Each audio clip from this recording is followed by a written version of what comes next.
blood and gore, intense violence, strong language.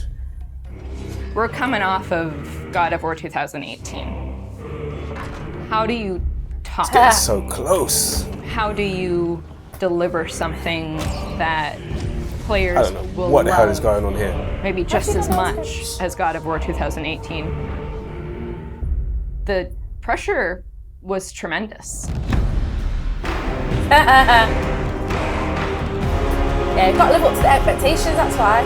That music is so epic, man. My name is Ariel Angelotti, and I am the senior producer for narrative. My name is Richard Gobert. I'm the story lead for God of War Ragnarok. I'm Jody Kupsko, and I'm the supervising dialogue designer. It's my job to shape the story along with our writing team, our narrative director, and game director. As a producer, it's my job to help build a team to create that content, to own the schedule in realizing that content. I oversee the dialogue production throughout the entire titles. Every line of dialogue that you hear, every human vocalization and effort and grunt, our team touches. So I'm a man now, like you? No. We are not men. We are more than that. The responsibility is far greater. Oh, so deep. In the story of God of War 2018, we find Kratos seemingly having turned over a new leaf in the Norse lands. He lives a quiet life, hidden in the woods with his wife Faye and their son Atreus. So And different the story starts with them mourning to her the death. older games. And we learn that she made a final request before she passed away. She wanted them to spread her ashes from the highest peak in all the 9 realms. He's scared of being a bad father, a bad influence, and as a result, it's made him an absent father. His greatest fear is that he's passed that evil that's inside of him onto his son. You are too quick to temper. You are rash, insubordinate, and out of control. This will not stand. You will honor your mother and abandon this path you have chosen. It is not too late. They befriend Freya, who is an exiled Vanir goddess who used to be married to Odin. They meet Mimir, the self-proclaimed smartest man alive, who serves as their guide and their confidant.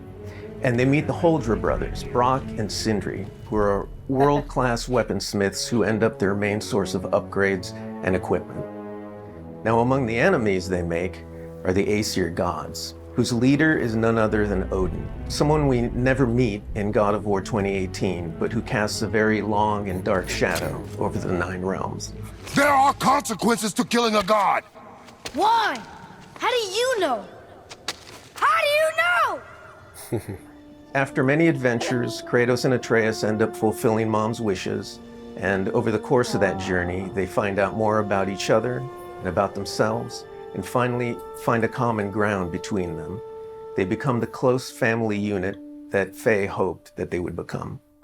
Beautiful.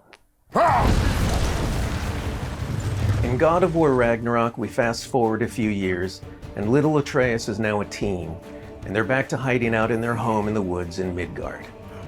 During the course of the previous game's events, they were forced to kill Odin's grandchildren, Magni and Modi, the sons of Thor.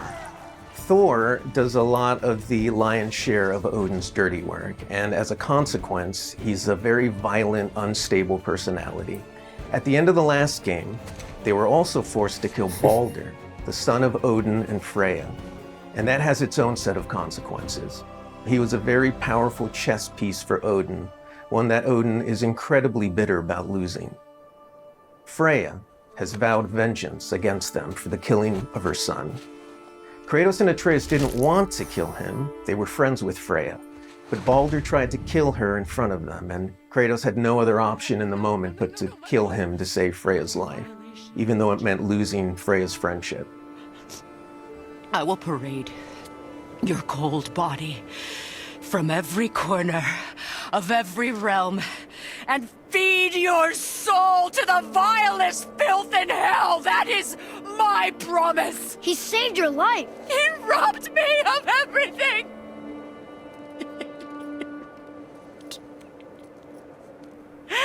Everything.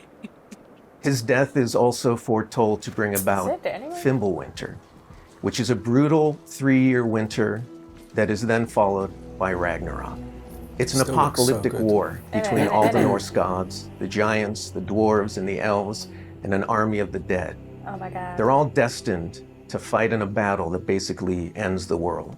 Kratos is understandably worried about his son and what it means for him.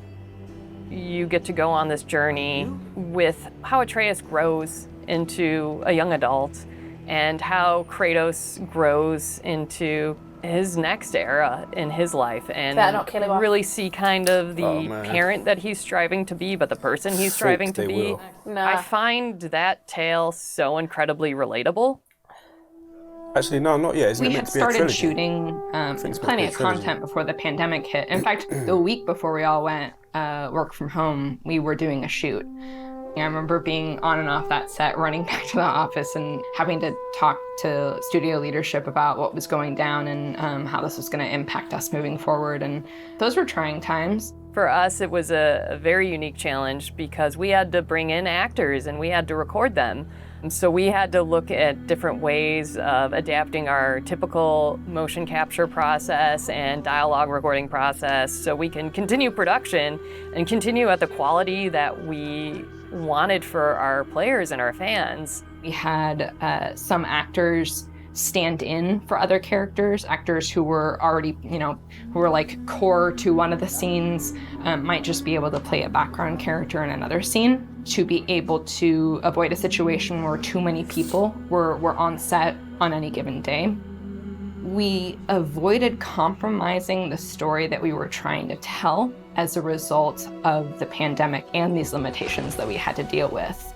There were no cinematics that we changed. We still have the same characters in them in the final game. We just had to get a bit creative with how we shot the content. Our actor for Atreus, Sonny, is a teenage boy, and his voice changed dramatically throughout the several years on this title. I don't want to fight anyone. I just want answers. That's good We though. That's had like to go natural. in and even out Natural that growth, performance, yeah. so it sounds like it took place over a short period of time. That was a unique challenge on this one. The prophecies say Fimbulwinter leads to Ragnarok. War is coming. Whether the Norse saga was going to be a trilogy or just 2 games was something we debated a lot. There were obviously pros and cons for either approach. So we waited for Cory Barlog to weigh in, and he did, and he said, let's do it in 2. The consequence to that is It's 2. how do you It's not a wrap up trilogy the then. story in one I game? thought it was a trilogy. And do Ragnarok justice. Oh, they How do we might kill lead him up now. to that and in this then game. have a big moment at the end of the game and wrap up all those loose threads? This game is bigger than what we initially envisioned. There's a lot of important story moments that we needed to cover. There are more characters that we follow the threads of. And ultimately, it ends up feeling big and epic because there is a lot The size of there that. for people to enjoy. I am very excited for folks to see this final chapter. A lot happens. We put our characters through the ringer, but we also bring them closure and we provide answers to a lot of the questions the first game posed. Just Music all of is the just new out of this combat that world. we're doing and the new interactions. There's a lot of stuff that's happening in this title that I think people are going to have fun with. We all have our own personal Ragnaroks to deal with. And this story is about how you process that, how you own it, and how you make it a part of yourself and grow from it. I mean, we set some stuff up at the end of last game. There's going to be some consequences this game. We're going to see how things play out between Freya and Kratos. We're going to see how the evolution of the family relationship continues. You got Brock and Sindri, the dwarves, who are kind of part of your makeshift family now. And there's going to be some other characters that we introduce that Hey. begin to Detail, disrupt man. the balance a little bit. I can't wait until players get their hands on the game, are able to experience how the story unfolds for themselves. We have, I think, an incredibly well-rounded game. Very satisfying combat, beautiful and rich environments to explore, outstanding character art, a lush and moving soundtrack and soundscape. It's the work of hundreds of very dedicated artists, and they all have their own stories to tell. It's gonna be a freaking masterpiece, man. Literally.